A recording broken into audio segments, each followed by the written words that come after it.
Rolling in a Rolls-Royce, the former Kiss FM radio host was greeted by an enormous media pack for the second mention of his court case against ARN Media. Hello, welcome to Media Watch. I'm Linton Besser. And that was radio provocateur Kyle Sandilands arriving with his usual humility to court last Friday to face off with his former employer, ARN Media. Kyle, how ugly is this going to get? Oh, I don't, it's pretty ugly now.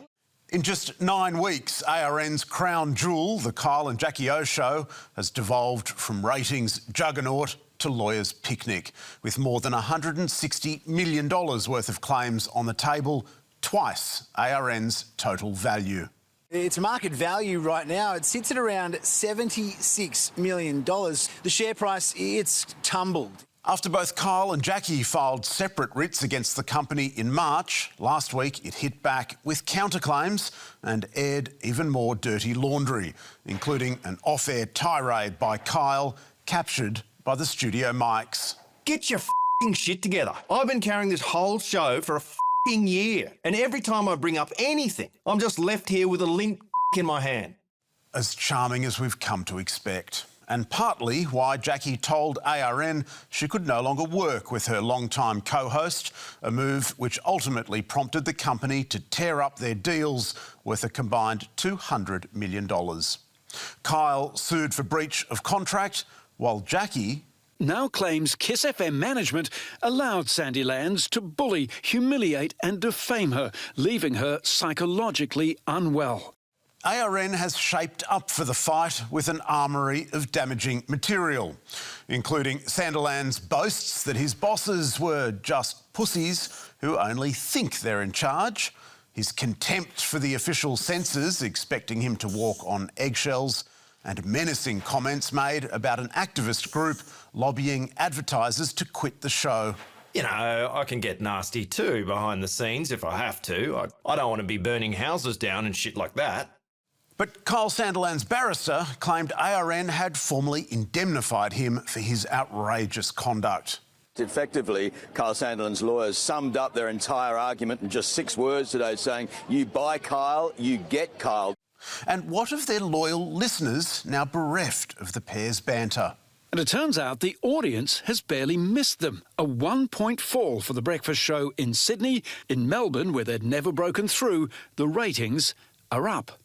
It might be a terrible mess these charming people have found themselves in, but isn't it also fitting? Forced to parade in public the real abuse and the real invective that coursed through the veins of that radio show. Humiliation and shame, not just its stock in trade, but its very DNA. And now to the secret evil in Australia's renewable energy. If there's a single mineral that sparked our renewable revolution, it's cobalt. It has been the key element in practically every storage battery on the planet. 8 days ago, Seven's flagship program Spotlight took its viewers to the Democratic Republic of Congo to expose the medieval conditions locals endure, just so countries like Australia can have cobalt for our renewable energy grid. The fact is, our clean, green dream is a Congolese nightmare. and capturing incredible scenes of cobalt miners working in appalling conditions. Bartlett exposed those fuelling demand for the metal, with one particular villain in mind. To witness Shabara is to make you wonder where simple humanity fits into the master plan of our government's renewable energy policy. And he had the proof. A massive battery project in South Australia built by Elon Musk's Tesla. According to Amnesty International, this almost certainly contains blood cobalt from the Congo. It is likely this battery does contain cobalt sourced from the DRC and may indeed have deserved the spotlight treatment. But it also happens to be 8 years old. In fact, Tesla hasn't made a big battery with cobalt since 2021. But what of the other battery mentioned in the show, this 60-megawatt installation at Clements Gap in South Australia, which Liam Bartlett highlighted as an example of taxpayer subsidies going to a Chinese company? Does it contain cobalt? Cobalt is not used at the Clements Gap battery energy storage system. In fact, this claim from Liam Bartlett about cobalt... It has been the key element in practically every storage battery on the planet. ...was so problematic it prompted dismay last week among the pro-renewables crowd and those steeped in the science, like Professor Niraj Sharma, a battery technology expert, who told us... The comment about cobalt being in every storage battery is not correct. About 90% or thereabouts of large-scale battery storage units and household batteries are cobalt-free. Last week, we checked a sample of 17 other big battery projects across Australia and found just 2 contained cobalt, both built before 2018. The Clean Energy Council, a lobby group for the renewables industry, castigated Seven's report. The program's use of long discredited claims and the catalogue of misinformation aired around batteries failed basic journalism principles.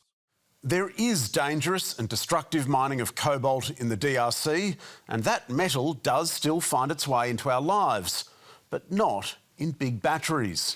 Where one finds predominant cobalt-containing lithium-ion batteries are vapes, e-bikes, e-scooters, household appliances, mobile phones, laptops.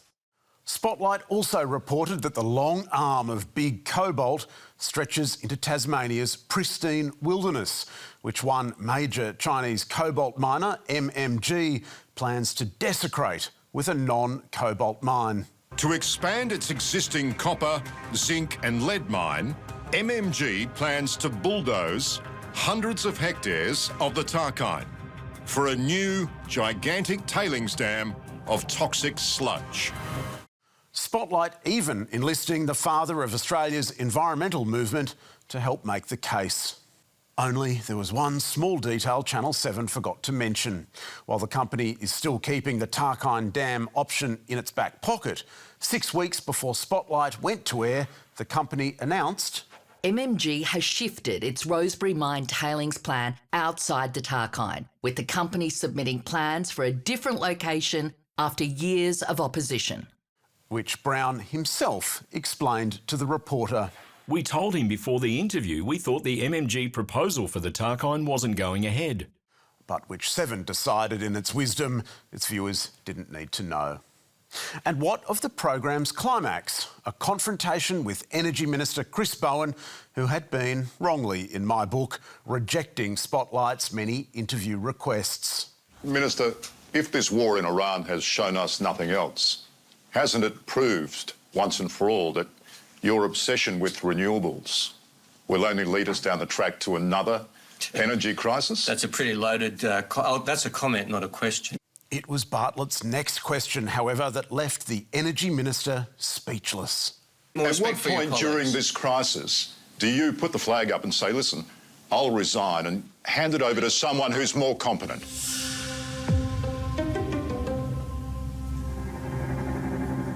Let's watch that reaction again. The minister silenced. What a knockout blow. Although, go and find the raw footage of that moment and it's an altogether different picture.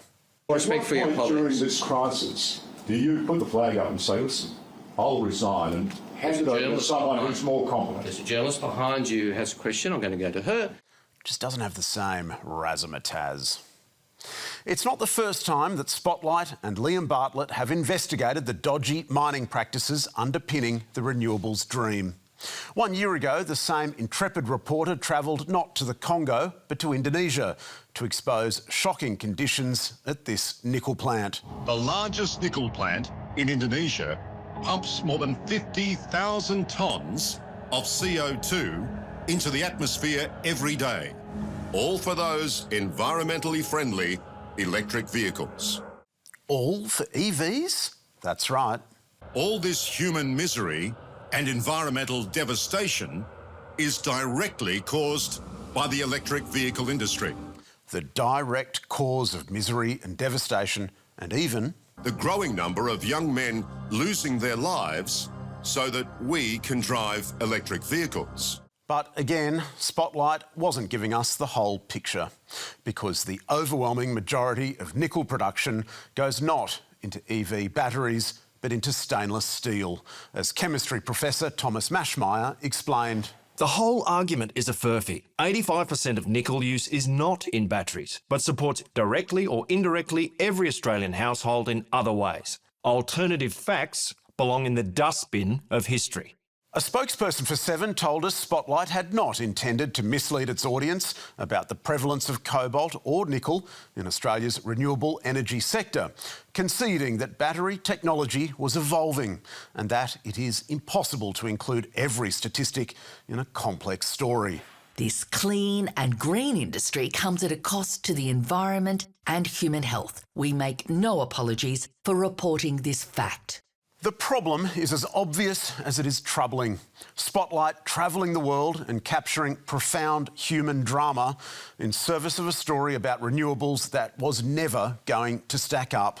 Not unless it omitted from its television reports the pertinent statistics, the views of experts, and even the rebuttals of some of those about whom it was making allegations. Whatever the public interest in exploring the environmental and human cost of mining critical minerals, it was undermined from the outset by the program's sweeping, unsupportable allegations and its scandalous decision to deny its audience the inconvenient facts. And now to some alarming news last month from a famous left-hand break on the wild shores of Western Australia. Surfer bitten in half as two massive sharks launched horrifying coordinated attack. News of this shocking encounter, which sadly took the life of a young board rider, was somehow missed by every Australian news organisation. But 15,000 kilometres away, the Mirror had every terrible detail. The 29-year-old was surfing with friends on Left-Handers Beach before a huge shark the size of a car was seen, smashing straight into the board, snapping it in two. Another shark was then spotted circling the scene. Worse than those pommy muckrakers beating us to the perils of Left-Handers Beach is that it's something of a pattern. Just 2 days earlier... Warning, graphic content. Young surfer in a feeding frenzy off the coast of Australia. The Mirror landing a devastating quote from a local official. If they've tasted human blood, then they'll remain a problem until we've tracked them down. The Brits again scooped the pack with news of another gruesome shark attack, also in Western Australia in February. A crimson stain spreading across the water. His lifeless form rose to the surface. And once more, 4 weeks earlier. The unlucky surfer was totally outnumbered and overwhelmed. And who were these poor victims? Brad Smith. Yes, the same terrible shark attack recycled and recycled again in a cynical harvesting of clicks that showed not a scintilla of concern for the impact on Brad Smith's poor family. And why didn't any Australian newsroom cover this story? Answer, it did, 22 years ago when the attack actually occurred. 29-year-old Brad Smith was in the water with several others at the popular Noisey's surf break near Gracetown. He was set upon from behind by a large shark. In 2004, the Left-Handers Beach shark attack was big news coast to coast and only brought back from the dead this year in service of the mighty algorithm. And what about that fisheries official and his quotes about sharks getting a taste for blood? He says, naught but chum. I am pretty pissed. There are quotes out there attributed to me when I didn't make them. We asked the journalist whose byline was on the Mirror's first take of the story in January where the taste for blood quote came from, and he told us... I don't know. I only wrote the original version of this story for the Mirror.